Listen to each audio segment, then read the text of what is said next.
Hello ಮಕ್ಕಳೇ, ಜ್ಞಾನಸುರಭಿ ಕನ್ನಡಕ್ಕೆ ನಿಮ್ಮೆಲ್ಲರಿಗೆ ಸ್ವಾಗತ. ಕಳೆದ ಅವಧಿಯಲ್ಲಿ ನಾವು ಜೀವದ ಮೂಲ ಘಟಕ ಅಧ್ಯಾಯಕ್ಕೆ ಸಂಬಂಧಿಸಿದಂತೆ ಕಲಿತಿದ್ವಿ. ಈ ಅವಧಿಯಲ್ಲಿ ಅದರ ಮುಂದುವರೆದ ಭಾಗ. ಈ ಒಂದು ತರಗತಿಯಲ್ಲಿ ನೀವು ಕಲಿಯಲಿರುವ ಕಲಿಕಾಂಶಗಳು ಜೀವಕೋಶದಿಂದ ಹೊರಗೆ ಮತ್ತು ಒಳಗೆ ವಸ್ತುಗಳ ಚಲನೆ, ವಿಸರಣೆ ಮತ್ತು ಅಭಿಸರಣೆ, ಕೋಶ ಭಿತ್ತಿ, ಕೋಶ ಕೇಂದ್ರ, ಪ್ರೋಕ್ಯಾರಿಯೋಟ್ಗಳು ಮತ್ತು ಯೂಕ್ಯಾರಿಯೋಟ್ಗಳ ಬಗ್ಗೆ ಕಲಿಯಲಿದ್ದೇವೆ ಮಕ್ಕಳೇ. ಬನ್ನಿ ಹಾಗಾದರೆ ಜೀವಕೋಶದಲ್ಲಿ ವಸ್ತುಗಳ ಚಲನೆ. ಕೋಶಪರೆಯ ಮೂಲಕ ವಸ್ತುಗಳು ಚಲಿಸಲು ಬಳಸುವ ಪ್ರಕ್ರಿಯೆಗಳು. ಎರಡು ಪ್ರಕ್ರಿಯೆಗಳಲ್ಲಿ ವಸ್ತುಗಳು ಚಲಿಸುತ್ತವೆ. ಒಂದು ವಿಸರಣೆ, ಇನ್ನೊಂದು ಅಭಿಸರಣೆ. ಬನ್ನಿ, ವಿಸರಣೆ ಡಿಫ್ಯೂಷನ್ ಅಂತೇಳಿ ಕರಿತೀವಿ. ವಿಸರಣೆ ಎಂದರೇನು? ವಸ್ತುಗಳು ಅಧಿಕ ಸಾರತೆಯಿಂದ ಕಡಿಮೆ ಸಾರತೆಯ ಕಡೆಗೆ ಚಲಿಸುವುದನ್ನು ನಾವು ವಿಸರಣೆ ಎಂದು ಕರೆಯುತ್ತೇವೆ. ನೋಡಿ, ವಸ್ತುಗಳು ಅಧಿಕ ಸಾರತೆಯಿಂದ ಕಡಿಮೆ ಸಾರತೆಯ ಪ್ರದೇಶಕ್ಕೆ ಸಹಜವಾಗಿ ಚಲಿಸುವುದನ್ನು ವಿಸರಣೆ ಅಂತೇಳಿ ಕರೆಯುತ್ತೇವೆ ಮಕ್ಕಳೇ. ಬನ್ನಿ, ವಿಸರಣೆಯ ಒಂದು ಚಟುವಟಿಕೆಯನ್ನು ಕಲಿಯೋಣಂತೆ ಮಕ್ಕಳೇ.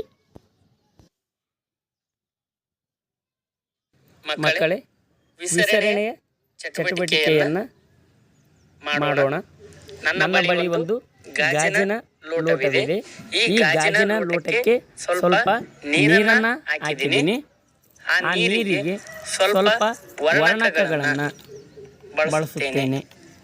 ನೋಡಿ, ಕೆಲವೊಂದಿಷ್ಟು ವರ್ಣಕಗಳನ್ನು ಹಾಕ್ತಾ ಇದ್ದೀನಿ. ನೋಡಿ ಯಾವ ರೀತಿಯಾಗಿ ಅಧಿಕ ಸಾರತೆಯಿಂದ ಕಡಿಮೆ ಸಾರತೆಯ ಕಡೆಗೆ ವಸ್ತುಗಳು ವಿಸರಣೆಯನ್ನು ಹೊಂದುತ್ತಾ ಇವೆ. ಗಮನಿಸಿ, ಅಧಿಕ ಸಾರತೆಯ ಕಡೆಯಿಂದ ಕಡಿಮೆ ಸಾರತೆಯೆಡೆಗೆ ವಸ್ತುಗಳು ಚಲಿಸುವುದನ್ನು ನಾವು ವಿಸರಣೆ ಅಂತೇಳಿ ಕರೆಯುತ್ತೇವೆ ಮಕ್ಕಳೇ. ಕೋಶಪರೆಯ ಮೂಲಕ ವಿಸರಣೆ. ಈ ಕೋಶಪರೆಯ ಮೂಲಕ ಯಾವ ರೀತಿಯಾಗಿ ವಿಸರಣೆಯಾಗುತ್ತದೆ ಎಂದರೆ, ಜೀವಕೋಶಗಳಿಗೆ ಮುಖ್ಯವಾಗಿ ಕಾರ್ಬನ್ ಡೈಆಕ್ಸೈಡ್ ಮತ್ತು ಆಕ್ಸಿಜನ್ನಂತಹ ಅನಿಲಗಳು ಅವಶ್ಯಕತೆ ಇರುತ್ತದೆ. ಹಾಗೆ ಜೀವಕೋಶದ ಹೊರಗಡೆಯಿಂದ ಜೀವಕೋಶದೊಳಗೆ ಅಧಿಕ ಸಾರತೆಯಿಂದ ಕಡಿಮೆ ಸಾರತೆಯೆಡೆಗೆ ಆಕ್ಸಿಜನ್ ವಿಸರಣೆಯನ್ನು ಹೊಂದುತ್ತದೆ. ಜೀವಕೋಶ ತ್ಯಾಜ್ಯವಾದಂತಹ ಕಾರ್ಬನ್ ಡೈಆಕ್ಸೈಡ್ ಜೀವಕೋಶದಿಂದ ಜೀವಕೋಶದ ಹೊರಗೆ ಅಧಿಕ ಸಾರತೆಯಿಂದ ಕಡಿಮೆ ಸಾರತೆಯೆಡೆಗೆ ವಿಸರಣೆಯನ್ನು ಹೊಂದುತ್ತದೆ. ಬನ್ನಿ ನೋಡೋಣ. ಕೋಶಪರೆಯ ಮೂಲಕ ವಿಸರಣೆ. ಕಾರ್ಬನ್ ಡೈಆಕ್ಸೈಡ್ ಹಾಗೂ ಆಕ್ಸಿಜನ್ನಂತಹ ಕೆಲವು ವಸ್ತುಗಳು ಕೋಶಪರೆಯ ಮೂಲಕ ವಿಸರಣೆ ಪ್ರಕ್ರಿಯೆಯಿಂದ ಚಲಿಸುತ್ತವೆ. ಕೋಶ ತ್ಯಾಜ್ಯವಾದ ಕಾರ್ಬನ್ ಡೈಆಕ್ಸೈಡ್ ಕೋಶದಿಂದ ಹೊರಗೆ ಚಲಿಸುತ್ತದೆ. ನೋಡಿ, ಕಾರ್ಬನ್ ಡೈಆಕ್ಸೈಡ್ನ ವಿಸರಣೆ. ಜೀವಕೋಶದಲ್ಲಿ ಕಾರ್ಬನ್ ಡೈಆಕ್ಸೈಡ್ ಅಧಿಕ ಸಾರತೆಯಲ್ಲಿ ಸಂಗ್ರಹವಾಗುತ್ತದೆ. ಇದಕ್ಕೆ ಹೋಲಿಸಿದರೆ ಜೀವಕೋಶದ ಹೊರಗಿನ ಪರಿಸರದಲ್ಲಿ ಕಾರ್ಬನ್ ಡೈಆಕ್ಸೈಡ್ ಸಾರತೆ ಕಡಿಮೆ ಇರುತ್ತದೆ. ಜೀವಕೋಶದೊಳಗೆ ಮತ್ತು ಹೊರಗೆ ಸಾರತೆಯಲ್ಲಿ ವ್ಯತ್ಯಾಸ ಕಂಡುಬಂದ ಕೂಡಲೇ ಕಾರ್ಬನ್ ಡೈಆಕ್ಸೈಡ್ ವಿಸರಣೆ ಪ್ರಕ್ರಿಯೆಯಿಂದ ಜೀವಕೋಶದೊಳಗಿಂದ ಹೊರಗೆ ಚಲಿಸುತ್ತದೆ. ಮಕ್ಕಳೇ, ನಿಮಗೆ ಇಲ್ಲಿ ಒಂದು ಚಿತ್ರ ಕಾಣಿಸ್ತಾ ಇದೆ. ಈ ಚಿತ್ರದಲ್ಲಿ ಒಂದು ವೃತ್ತ ಇದೆ. ಆ ಬ್ಲೂ ಕಲರ್ ಇರುವಂಥದ್ದು ಜೀವಕೋಶ. ಜೀವಕೋಶದ ಒಳಗಡೆ ಅದು ಕೆಂಪು ಮತ್ತು ಬ್ಲೂ ಏನು ರಚನೆಗಳಿದಾವಲ್ಲ, ಅವುಗಳ ಕಾರ್ಬನ್ ಡೈಆಕ್ಸೈಡ್ನ ರಚನೆಗಳಾಗಿವೆ. ಜೀವಕೋಶದೊಳಗೆ ಕಾರ್ಬನ್ ಡೈಆಕ್ಸೈಡ್ನ ಸಾರತೆ ಹೆಚ್ಚಾಗಿದೆ. ಜೀವಕೋಶದ ಹೊರಗೆ ಕಾರ್ಬನ್ ಡೈಆಕ್ಸೈಡ್ನ ಸಾರತೆ ಕಡಿಮೆ ಇದೆ. ಮಕ್ಕಳೇ, ಇವಾಗ ನಿಮಗೆ ಪ್ರಶ್ನೆ, ಕಾರ್ಬನ್ ಡೈಆಕ್ಸೈಡು ಹೊರಗಡೆ ವಿಸರಣೆ ಹೊಂದುತ್ತದೆಯೋ ಅಥವಾ ಜೀವಕೋಶದೊಳಗಡೆ ವಿಸರಣೆ ಹೊಂದುತ್ತದೆಯೋ? ಮಕ್ಕಳೇ, ನಿಮ್ಮ ಊಹೆ ಸರಿಯಾಗಿದೆ. ಜೀವಕೋಶದಿಂದ ಹೊರಗೆ ಕಾರ್ಬನ್ ಡೈಆಕ್ಸೈಡ್ ವಿಸರಣೆಯನ್ನು ಹೊಂದುತ್ತದೆ.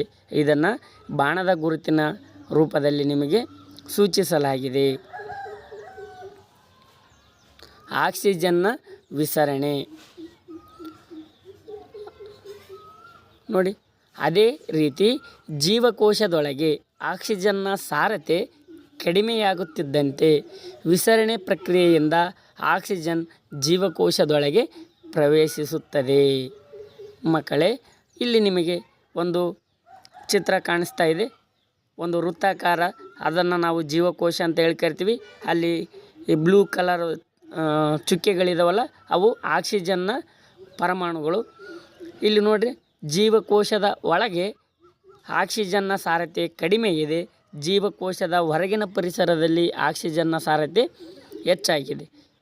ಹಾಗಾದರೆ ಈಗ ವಿಸರಣೆ, ಆಕ್ಸಿಜನ್ನ ವಿಸರಣೆಯ ಜೀವಕೋಶದ ಒಳಗಡೆ ಆಗುತ್ತದೆಯೋ ಅಥವಾ ಹೊರಕ್ಕೆ ಆಗುತ್ತದೆಯೋ?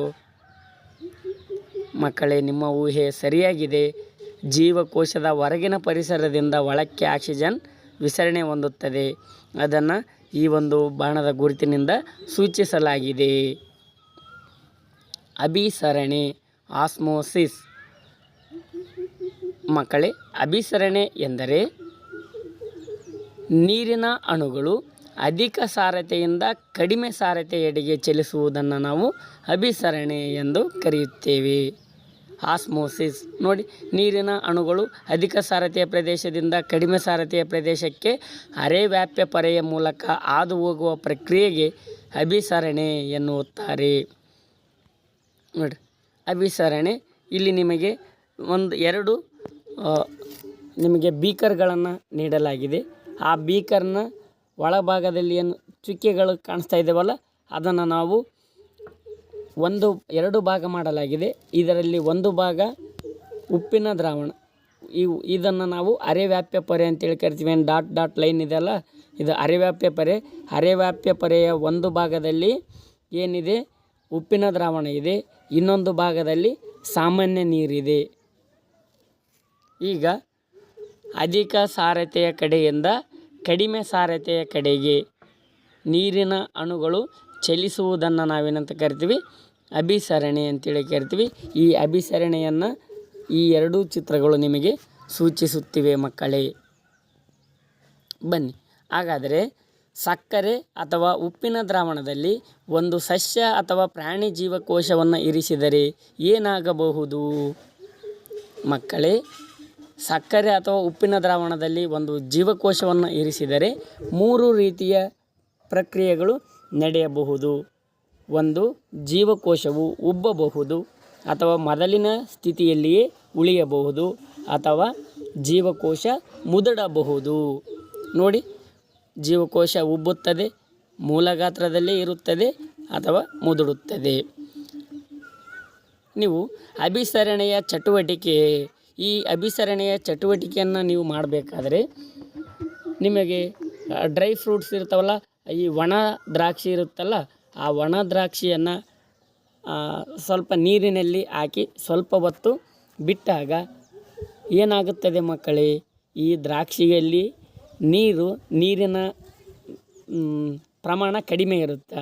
ಇದರಿಂದಾಗಿ ಅಧಿಕ ಸಾರತೆಯ ನೀರಿನಿಂದ ಕಡಿಮೆ ಸಾರತೆಯೆಡೆಗೆ, ಅಂದ್ರೆ ದ್ರಾಕ್ಷಿಯ ಒಳಗಡೆ ನೀರು ಅಭಿಸರಣೆ ಹೊಂದಿ ದ್ರಾಕ್ಷಿ ಏನಾಗುತ್ತದೆ, ಉಬ್ಬುತ್ತದೆ. ಈ ಉಬ್ಬಿರ್ತಕ್ಕಂಥ ಏನು ದ್ರಾಕ್ಷಿಗಳಿರ್ತಾವಲ್ಲ, ಈ ದ್ರಾಕ್ಷಿಗಳನ್ನು ಉಪ್ಪಿನ ದ್ರಾವಣದಲ್ಲಿ ಇರಿಸಿದಾಗ ಅಲ್ಲೇನಾಗುತ್ತೆ, ದ್ರಾವಣದ ಸಾರತೆ ಕಡಿಮೆ ಇದ್ದು ದ್ರಾಕ್ಷಿಯಲ್ಲಿ ನೀರಿನ ಸಾರತೆ ಹೆಚ್ಚಾಗಿರುತ್ತದೆ. ಹಾಗಾಗಿ ದ್ರಾಕ್ಷಿಯಲ್ಲಿನ ನೀರಿನ ಅಣುಗಳು ದ್ರಾವಣಕ್ಕೆ ಅಭಿಸರಣೆ ಹೊಂದುತ್ತವೆ. ಇದರಿಂದ ದ್ರಾಕ್ಷಿ ಏನಾಗುತ್ತದೆ, ಮುದುಡುತ್ತದೆ ಅಥವಾ ಜೀವಕೋಶ ಮುದುಡುತ್ತದೆ.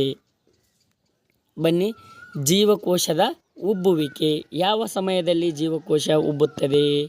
ನೋಡಿ ಮಕ್ಕಳೇ, ಜೀವಕೋಶವನ್ನು ಆವರಿಸಿದ ಮಾಧ್ಯಮದ ನೀರಿನ ಸಾರತೆಯು ಜೀವಕೋಶದೊಳಗಿನ ನೀರಿನ ಸಾರತೆಗಿಂತ ಹೆಚ್ಚಾದಲ್ಲಿ, ಅಂದರೆ ಜೀವಕೋಶವನ್ನು ಆವರಿಸಿದ ದ್ರಾವಣವು ದುರ್ಬಲವಾಗಿದ್ದರೆ ಅಭಿಸರಣೆಯಿಂದ ಜೀವಕೋಶವು ನೀರನ್ನು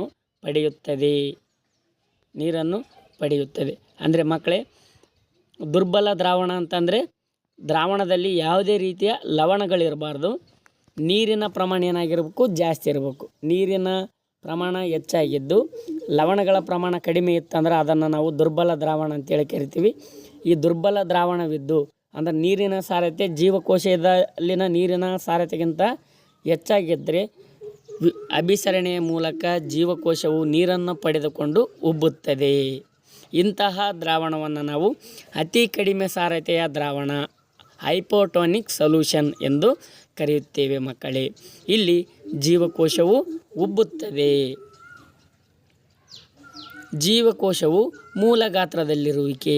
ಯಾವ ಸಮಯದಲ್ಲಿ ಜೀವಕೋಶ ಮೂಲ ಗಾತ್ರದಲ್ಲಿರುತ್ತದೆ ಅಂದರೆ ಜೀವಕೋಶವನ್ನು ಆವರಿಸಿರುವ ನೀರಿನ ದ್ರಾವಣದ ನೀರಿನ ಸಾರತೆ ಮತ್ತು ಜೀವಕೋಶದ ಒಳಗಡೆ ಇರ್ತಕ್ಕಂಥ ನೀರಿನ ಸಾರತೆ ಸಮ ಪ್ರಮಾಣದಲ್ಲಿದ್ದಾಗ ಅಥವಾ ಸಮ ಪ್ರಮಾಣದ ದ್ರಾವಣವಿದ್ದಾಗ ಜೀವಕೋಶ ಏನಾಗುತ್ತದೆ, ಮೂಲ ಗಾತ್ರದಲ್ಲಿರುತ್ತದೆ. ಇಲ್ಲಿ ಅಭಿಸರಣೆಯ ಮೂಲಕ ನೀರು ಒಳಗೂ ಚಲಿಸುವುದಿಲ್ಲ, ಹೊರಗೂ ಚಲಿಸುವುದಿಲ್ಲ. ಇದರಿಂದ ಜೀವಕೋಶ ಏನಾಗುತ್ತದೆ, ಮೂಲ ಗಾತ್ರದಲ್ಲಿಯೇ ಉಳಿಯುತ್ತದೆ. ನೋಡಿ, ಜೀವಕೋಶವನ್ನು ಆವರಿಸಿದ ನೀರಿನ ಸಾರತೆಯು ನಿಖರವಾಗಿ ಜೀವಕೋಶದೊಳಗಿನ ನೀರಿನ ಸಾರತೆಯಷ್ಟೇ ಇದ್ದಲ್ಲಿ ಕೋಶ ಪೊರೆಯ ಮೂಲಕ ನೀರಿನ ಕಣಗಳ ಚಲನೆ ಇರುವುದಿಲ್ಲ. ಇಲ್ಲಿ ಜೀವಕೋಶವು ಮೂಲ ಗಾತ್ರದಲ್ಲಿಯೇ ಇರುತ್ತದೆ. ಇಂತಹ ದ್ರಾವಣವನ್ನು ಸಮಸಾರತೆಯ ದ್ರಾವಣ ಐಸೋಟೋನಿಕ್ ಸೊಲ್ಯೂಷನ್ ಎನ್ನುತ್ತಾರೆ. ಜೀವಕೋಶದ ಮುದುಡುವಿಕೆ. ಯಾವ ಸಮಯದಲ್ಲಿ ಜೀವಕೋಶ ಮುದುಡುತ್ತದೆ ನೋಡಿರಿ, ಜೀವಕೋಶವನ್ನು ಆವರಿಸಿದ ಮಾಧ್ಯಮದ ನೀರಿನ ಸಾರತೆಯು ಜೀವಕೋಶದೊಳಗಿನ ನೀರಿನ ಸಾರತೆಗಿಂತ ಕಡಿಮೆ ಇದ್ದಲ್ಲಿ, ಅಂದರೆ ಜೀವಕೋಶವನ್ನು ಆವರಿಸಿದ ದ್ರಾವಣವು ಪ್ರಬಲವಾಗಿದ್ದರೆ ಜೀವಕೋಶವು ಅಭಿಸರಣೆಯಿಂದ ನೀರನ್ನು ಕಳೆದುಕೊಳ್ಳುತ್ತದೆ. ಅಂಥ ಸಂದರ್ಭದಲ್ಲಿ ಜೀವಕೋಶವು ಮುದುಡುತ್ತದೆ. ಇಂತಹ ದ್ರಾವಣವನ್ನು ಅಧಿಕ ಸಾರತೆಯ ದ್ರಾವಣ ಹೈಪರ್ಟೋನಿಕ್ ಸೊಲ್ಯೂಷನ್ ಎನ್ನುತ್ತಾರೆ. ಇಲ್ಲಿ ಜೀವಕೋಶವು ಸಂಕುಚಿತಗೊಳ್ಳುತ್ತದೆ ಅಥವಾ ಮುದುಡುತ್ತದೆ. ನೋಡಿ, ಹೈಪರ್ಟೋನಿಕ್ ಅಂದರೆ ಜೀವಕೋಶದ ಒಳಗೆ ನೀರು ಹೋಗುವಂಥದ್ದು. ಹೈಪರ್ಟೋನಿಕ್ ಜೀವಕೋಶದಿಂದ ಹೊರಗೆ ನೀರು ಚಲಿಸುವುದನ್ನು ಹೈಪರ್ಟೋನಿಕ್ ಅಂತ ಕರಿತೀವಿ. ಐಸೋಟೋನಿಕ್ ಅಂದರೆ ನೀರು ಯಾವ ಪ್ರಮಾಣದಲ್ಲಿ ಹೊರಗೆ ಹೋಗ್ತವೋ ಅಷ್ಟೇ ಪ್ರಮಾಣದಲ್ಲಿ ನೀರು ಒಳಗಡೆ ಬರ್ತವೆ. ಅಂದರೆ ಇಲ್ಲಿ ವಾಸ್ತವವಾಗಿ ನೀರಿನ ಅಣುಗಳು ಯಾವುದೇ ರೀತಿಯ ಅಭಿಸರಣೆಯನ್ನು ಹೊಂದಿರುವುದಿಲ್ಲ. ಹೈಪೋಟೋನಿಕ್ ಅಂತಂದರೆ ನೀರು ಜೀವಕೋಶದ ಒಳಗೆ ಬಂದು ಜೀವಕೋಶ ಏನಾಗುತ್ತದೆ, ಉಬ್ಬುತ್ತದೆ. ಅಭಿಸರಣೆಗೆ ಉದಾಹರಣೆಗಳು. ಯಾವ ಉದಾಹರಣೆಗಳು? ಸಿಹಿ ನೀರಿನಲ್ಲಿ ವಾಸಿಸುವ ಏಕಕೋಶೀಯ ಜೀವಿಗಳು ಮತ್ತು ಬಹುತೇಕ ಸಸ್ಯಗಳು ಬೇರಿನಿಂದ ನೀರನ್ನು ಹೀರಿಕೊಳ್ಳುವ ಕ್ರಿಯೆ ಅಭಿಸರಣೆಗೆ ಉದಾಹರಣೆಯಾಗಿದೆ. ಜೀವಕೋಶದ ಜೀವಿತಾವಧಿಯಲ್ಲಿ ನಡೆಯುವ ಅನಿಲಗಳ ಮತ್ತು ನೀರಿನ ವಿನಿಮಯದಲ್ಲಿ ಅಭಿಸರಣೆ ಪ್ರಮುಖವಾಗಿದೆ ಮಕ್ಕಳೇ. ಬನ್ನಿ ಹಾಗಾದರೆ ಎಂಡೋಸೈಟೋಸಿಸ್ ಅಂದರೆ ಏನು? ಮೊದಲನೇದಾಗಿ ಸೈಟೋಸಿಸ್ನ ಅರ್ಥವನ್ನು ತಿಳಿದುಕೊಳ್ಳೋಣ. ಎಂಡೋ ಎಂದರೆ ಒಳಗೆ, ಸೈಟೋಸಿಸ್ ಎಂದರೆ ಸೆಲ್, ಜೀವಕೋಶ ಅಂದರೆ ಜೀವಕೋಶದ ಹೊರಗಿನ ಪರಿಸರದಿಂದ ಜೀವಕೋಶದ ಒಳಗೆ ವಸ್ತುಗಳ ಚಲಿಸುವುದನ್ನು ನಾವು ಎಂಡೋಸೈಟೋಸಿಸ್ ಎಂದು ಕರೆಯುತ್ತೇವೆ ಮಕ್ಕಳೇ. ನೋಡಿರಿ, ಕೋಶ ಪೊರೆಯ ನಮ್ಯತೆಯಿಂದಾಗಿ ಜೀವಕೋಶವು ತನ್ನ ಹೊರಗಿನ ಪರಿಸರದಿಂದ ಆಹಾರ ಮತ್ತು ಇತರ ವಸ್ತುಗಳನ್ನು ತನ್ನೊಳಗೆ ತೆಗೆದುಕೊಳ್ಳಲು ಸಾಧ್ಯವಾಗಿದೆ. ಈ ಪ್ರಕ್ರಿಯೆಯನ್ನು ಎಂಡೋಸೈಟೋಸಿಸ್ ಎನ್ನುತ್ತಾರೆ. ಈ ವಿಧಾನದಿಂದ ಅಮೀಬಾವು ತನ್ನ ಆಹಾರವನ್ನು ಪಡೆಯುತ್ತದೆ. ನೋಡಿರಿ, ಅಮೀಬಾದ ಚಿತ್ರ ಇದೆ. ಅಮೀಬಾ ಏನು ಆಹಾರದ ಕಣಗಳನ್ನು ಪಡಿತಾ ಇದೆ ಅಲ್ವಾ, ಇದನ್ನು ನಾವು ಎಂಡೋಸೈಟೋಸಿಸ್ ಎಂದು ಕರೆಯುತ್ತೇವೆ ಮಕ್ಕಳೇ. ಬನ್ನಿ ನೆಕ್ಸ್ಟ್, ಜೀವಕೋಶದ ಕಣದಂಗ ಕೋಶಭಿತ್ತಿ, ಶೆಲ್ ವಾಲ್ ಅಂತೇಳಿ ಕರಿತೀವಿ. ಕೋಶ ಪೊರೆಯ ಜೊತೆಗೆ ಒಂದು ದಪ್ಪನಾದ ಇನ್ನೊಂದು ಪದರವಿರುತ್ತದೆ, ಅದನ್ನೇ ನಾವು ಕೋಶಭಿತ್ತಿ ಎಂದು ಕರೆಯುತ್ತೇವೆ. ನೋಡಿರಿ, ಕೆಲವೊಂದು ಜೀವಕೋಶಗಳಲ್ಲಿ ಕೋಶ ಪೊರೆಯ ಜೊತೆಗೆ ಗಡುಸಾದ ಹೊರಪದರವಿರುತ್ತದೆ, ಅದನ್ನು ನಾವು ಕೋಶಭಿತ್ತಿ ಎನ್ನುತ್ತೇವೆ. ಕೋಶಭಿತ್ತಿಯು ಕೋಶ ಪೊರೆಯ ಹೊರಭಾಗದಲ್ಲಿದೆ. ಕೋಶಭಿತ್ತಿಯು ಸಸ್ಯಗಳ ಕೋಶಭಿತ್ತಿಯು ಸೆಲ್ಯುಲೋಸ್ ಎಂಬ ವಸ್ತುವಿನಿಂದಾಗಿದೆ. ಸಸ್ಯಗಳ ಕೋಶಭಿತ್ತಿ ಸೆಲ್ಯುಲೋಸ್ ಎಂಬ ವಸ್ತುವಿನಿಂದಾಗಿದೆ. ಸೆಲ್ಯುಲೋಸ್ ಒಂದು ಸಂಕೀರ್ಣ ವಸ್ತುವಾಗಿದ್ದು ಸಸ್ಯಕ್ಕೆ ಆಧಾರ ಮತ್ತು ದೃಢತೆಯನ್ನು ಕೊಡುತ್ತದೆ. ಈ ಸೆಲ್ಯುಲೋಸ್ ಇರುವುದರಿಂದನೇ ಸಸ್ಯಗಳು ಯಾವುದೇ ಗಾಳಿ, ಮಳೆ, ಬಿಸಿಲಿಗೆ ಜಗ್ಗದೆ, ಬಗ್ಗದೆ, ಕುಗ್ಗದೆ ಒಂದೇ ಸಮನಾಗಿ ನಿಂತಿರುತ್ತವೆ ಮಕ್ಕಳೇ. ಇದಕ್ಕೆ ಕಾರಣ ಸೆಲ್ಯುಲೋಸ್ ಎನ್ನುವಂತಹ ವಸ್ತುವಾಗಿದೆ. ಈ ಸೆಲ್ಯುಲೋಸ್ ಅನ್ನುವಂಥ ವಸ್ತುವು ಕೋಶಭಿತ್ತಿಯಲ್ಲಿರುತ್ತದೆ. ಈ ಕೋಶಭಿತ್ತಿಯು ಸಸ್ಯ ಜೀವಕೋಶಗಳಲ್ಲಿ ಮಾತ್ರ ಕಂಡುಬರುತ್ತದೆ. ಇಲ್ಲಿ ಒಂದು ಚಿತ್ರ ಇದೆ, ನಿಮಗೆ ಈಗಾಗಲೇ ತಿಳಿದಿದೆ, ಇದು ಸಸ್ಯ ಜೀವಕೋಶ ಅಂತೇಳಿ. ಈ ಸಸ್ಯ ಜೀವಕೋಶದ ಹೊರಪದರ ಏನು ಗಾಢವಾದ ಹಸಿರು ಬಣ್ಣದಿಂದ ಸೂಚಿಸಲಾಗಿದೆಯಲ್ವಾ, ಇದನ್ನು ನಾವು ಕೋಶಭಿತ್ತಿ ಎಂದು ಕರೆಯುತ್ತೇವೆ. ಬನ್ನಿ, ಕೋಶಭಿತ್ತಿಯ ಕಾರ್ಯಗಳು. ಸಸ್ಯಗಳು, ಶಿಲೀಂಧ್ರಗಳು ಮತ್ತು ಬ್ಯಾಕ್ಟೀರಿಯಾಗಳ ಕೋಶಭಿತ್ತಿಯು ಅತಿ ಕಡಿಮೆ ಸಾರತೆ ಇರುವ ದ್ರವ ಮಾಧ್ಯಮದಲ್ಲಿ ಛಿದ್ರವಾಗದೆ ಉಳಿಯಬಲ್ಲದು. ಅತಿ ಕಡಿಮೆ ಸಾರತೆಯಲ್ಲಿ ಜೀವಕೋಶಗಳು ಅಭಿಸರಣೆಯ ಮೂಲಕ ನೀರನ್ನು ಹೀರಿಕೊಳ್ಳುತ್ತವೆ. ಇದರಿಂದಾಗಿ ಅವು ಉಬ್ಬುತ್ತವೆ. ಉಬ್ಬಿದ ಜೀವಕೋಶಗಳ ವಿರುದ್ಧ ಮತ್ತು ಸಮನಾದ ಒತ್ತಡವನ್ನು ಕೋಶಭಿತ್ತಿ ಹೇರುತ್ತದೆ. ಕೋಶಭಿತ್ತಿಯ ಕಾರ್ಯಗಳು.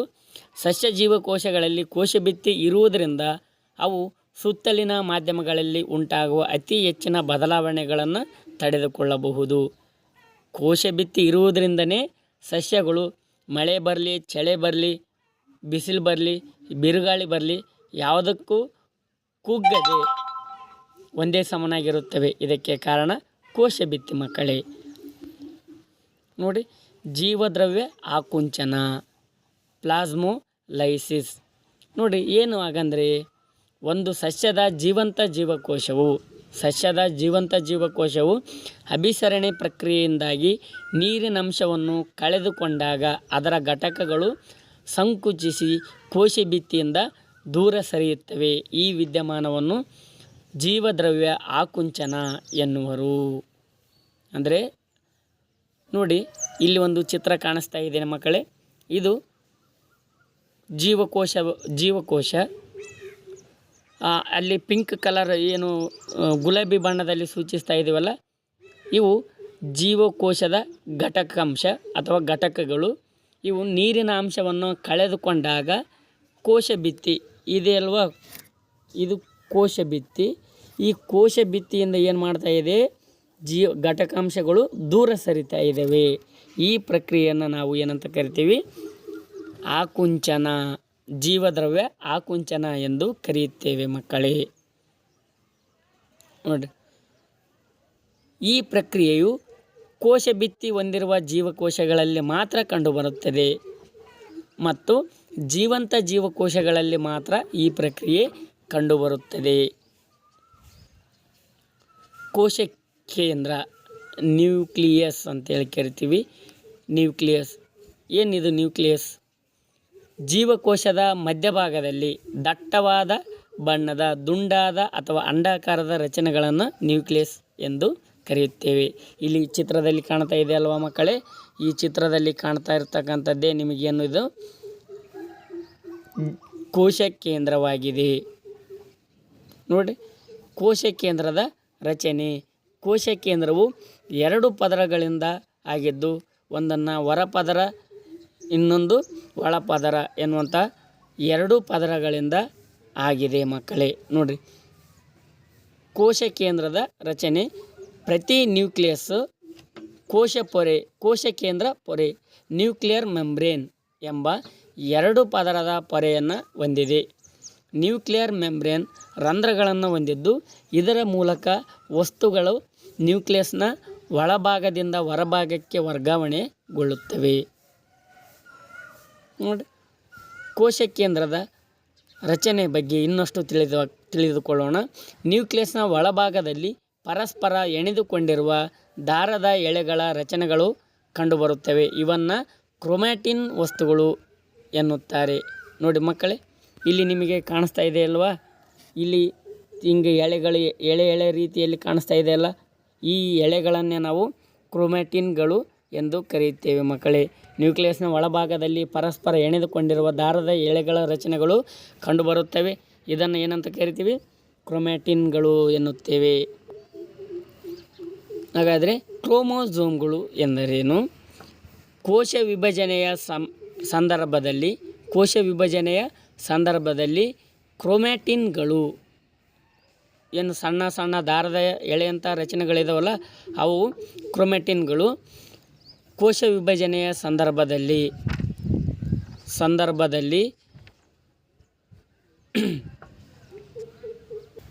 ದಂಡಾಕಾರದ ರಚನೆಯನ್ನು ಹೊಂದುತ್ತವೆ. ಇದನ್ನು ನಾವು ಕ್ರೋಮೋಸೋಮ್ಗಳು ಎಂದು ಕರೆಯುತ್ತೇವೆ. ನೋಡಿ ಮಕ್ಕಳೇ, ಇಲ್ಲಿ ಚಿತ್ರ ಇದೆ ಅಲ್ವಾ? ಕೋಶ ಕೇಂದ್ರದ ಒಳಭಾಗದಲ್ಲಿ ಈ ಚಿತ್ರಗಳು ಏನಿದೆವಲ್ವ, ಇಲ್ಲಿ ಹೊರಗಡೆ ತೋರಿಸಲಾಗಿದ್ದು ನೋಡ್ರಿ. ಈ ದಂಡಾಕಾರದ ಚಿಹ್ನೆಯನ್ನೇ ನಾವು ಕ್ರೋಮೋಸೋಮ್ಗಳು ಅಂತೇಳಿ ಕರೆಯುತ್ತೇವೆ ಮಕ್ಕಳೇ. ಏನು ಮಾಡ್ತವೆ ಕ್ರೋಮೋಸೋಮ್ನ ಕಾರ್ಯವೇನು? ಕ್ರೋಮೋಸೋಮ್ಗಳು ತಂದೆ ತಾಯಿಗಳಿಂದ ಮುಂದಿನ ಪೀಳಿಗೆಗೆ ವರ್ಗಾವಣೆಗೊಳ್ಳುವ ಆನುವಂಶೀಯ ಗುಣಗಳನ್ನು DNA ಡಿಆಕ್ಸಿರೈಬೋ ನ್ಯೂಕ್ಲಿಕ್ ಆಮ್ಲ ಅಣುಗಳ ರೂಪದಲ್ಲಿ ಹೊಂದಿರುತ್ತವೆ. ನೋಡಿ, ಕ್ರೋಮೋಸೋಮ್ಗಳು ಕೋಶ ವಿಭಜನೆಯ ಸಮಯದಲ್ಲಿ ಕ್ರೊಮ್ಯಾಟಿನ್ ವಸ್ತುಗಳು ದಂಡಾಕಾರದ ರಚನೆಗಳಾಗಿ ಗೋಚರಿಸುತ್ತವೆ. ಈ ರಚನೆಗಳನ್ನೇ ಕ್ರೋಮೋಸೋಮ್ಗಳು ಎಂದು ಕರೆಯುತ್ತೇವೆ. ಕ್ರೋಮೋಸೋಮ್ಗಳು DNA ಮತ್ತು ನೋಡಿ ಕಾಣಿಸ್ತಾ ಇದೆಲ್ಲ DNA ಚಿತ್ರ. ಇದು ನಿಮಗೆ DNA ಚಿತ್ರ ಇಲ್ಲಿ ನೋಡ್ತಾ ಇರೋದು DNA ಚಿತ್ರ. ಡಿಆಕ್ಸಿರೈಬೋ ನ್ಯೂಕ್ಲಿಕ್ ಆಮ್ಲ.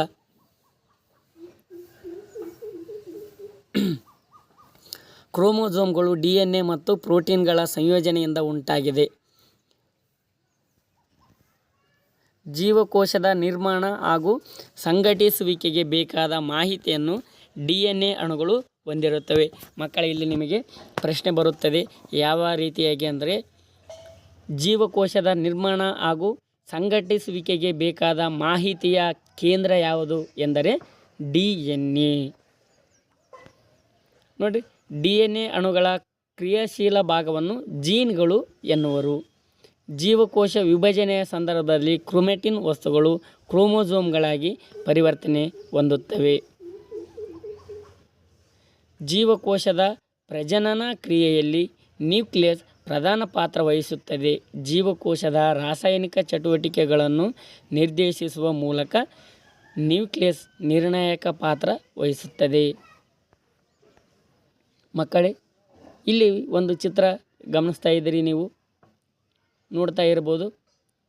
ಇದು ಯಾವ ಒಂದು ಜೀವಕೋಶ ಎಂದು ನೀವು ಊಹಿಸಬಹುದೇ ಮಕ್ಕಳೇ? ಖಂಡಿತವಾಗಿಯೂ ನಿಮ್ಮ ಊಹೆ ಸರಿಯಾಗಿದೆ. ಇದು ಬ್ಯಾಕ್ಟೀರಿಯಾ ಜೀವಕೋಶ. ಮಕ್ಕಳೇ, ಪಕ್ಕದಲ್ಲಿರ್ತಕ್ಕಂತಹ ಒಂದು ಜೀವಕೋಶವಿದೆ. ಈ ಜೀವಕೋಶ ಯಾವುದೆಂದು ಊಹಿಸಬಹುದೇ? ಎಸ್, ನಿಮ್ಮ ಊಹೆ ಸರಿಯಾಗಿದೆ. ಇದು ಸಸ್ಯ ಜೀವಕೋಶ. ನೋಡಿ ಮಕ್ಕಳೇ, ಈ ಒಂದು ಬ್ಯಾಕ್ಟೀರಿಯಾ ಚಿತ್ರದಲ್ಲಿ ನಿಮಗೆ ನ್ಯೂಕ್ಲಿಯಸ್ ಇದೆ ಅಲ್ವಾ? ಆ ನ್ಯೂಕ್ಲಿಯಸ್ನಲ್ಲಿ ಪ್ರತ್ಯೇಕವಾದಂತಹ ಯಾವುದಾದ್ರೂ ಕಣದಂಗಗಳು ಕಾಣಿಸ್ತಾ ಇದೆಯೇ ಮಕ್ಕಳೇ? ಇಲ್ಲ ಅಲ್ವಾ? ಬರೀ ನಿಮಗೆ ಯಾವುದೇ ಈ ದಾರದ ರಚನೆಗಳಂತಹ ರಚನೆಗಳು ಮಾತ್ರ ಕಾಣಿಸ್ತಾ ಇದೆ. ಅದು ಬಿಟ್ಟು ಬೇರೆ ಯಾವುದೇ ರಚನೆಗಳು ನಿಮಗೆ ಏನಾಗ್ತಾ ಇಲ್ಲ, ಗೋಚರಿಸ್ತಾ ಇಲ್ಲ. ಆದರೆ ಮಕ್ಕಳೇ, ಇಲ್ಲಿ ಸಸ್ಯ ಜೀವಕೋಶವನ್ನು ನೋಡಿರಿ, ಹಲವಾರು ಕಣದಂಗಗಳು ನಿಮಗೆ ಗೋಚರಿಸ್ತಾ ಇದ್ದಾವೆ. ನ್ಯೂಕ್ಲಿಯಸ್ಸು, ನ್ಯೂಕ್ಲಿಯೋಲಸ್ ಇದೆ, ಹೌದಾ? ಇಲ್ಲಿ ಯಾವುದೇ ನಿರ್ದಿಷ್ಟವಾದ ನ್ಯೂಕ್ಲಿಯಸ್ ಕೋಶ ಕೇಂದ್ರ ಇಲ್ಲ. ಸಸ್ಯ ಜೀವಕೋಶದಲ್ಲಿ ನಿರ್ದಿಷ್ಟವಾದ ಕೋಶ ಕೇಂದ್ರವಿಲ್ಲ. ಆದರೆ ಬ್ಯಾಕ್ಟೀರಿಯಾ ಜೀವಕೋಶದಲ್ಲಿ ನಿರ್ದಿಷ್ಟವಾದ ಕೋಶ ಕೇಂದ್ರವಿಲ್ಲ. ಸಸ್ಯ ಜೀವಕೋಶದಲ್ಲಿ ನಿರ್ದಿಷ್ಟವಾದ ಕೋಶ ಕೇಂದ್ರವಿದೆ, ಕೋಶ ಕೇಂದ್ರ ಪೊರೆ ಇದೆ ಅಲ್ವಾ? ಹಾಗಾಗಿ ಈ ಕೋಶ ಕೇಂದ್ರವನ್ನು ಹೊಂದಿರತಕ್ಕಂತಹ ಜೀವಿಗಳನ್ನು ಮತ್ತು ಕೋಶ ಕೇಂದ್ರವನ್ನು ಹೊಂದಿರದೇ ಇರತಕ್ಕಂತಹ ಜೀವಿಗಳನ್ನು ಎರಡು ರೀತಿಯಾಗಿ ನಾವು ವಿಂಗಡಣೆ ಮಾಡ್ತೀವಿ. ಒಂದನ್ನು ಪ್ರೋಕ್ಯಾರಿಯೋಟ್ ಅಂತ ಕರಿತೀವಿ. ಇನ್ನೊಂದು ಯುಕ್ಯಾರಿಯೋಟ್ ಜೀವಕೋಶಗಳು.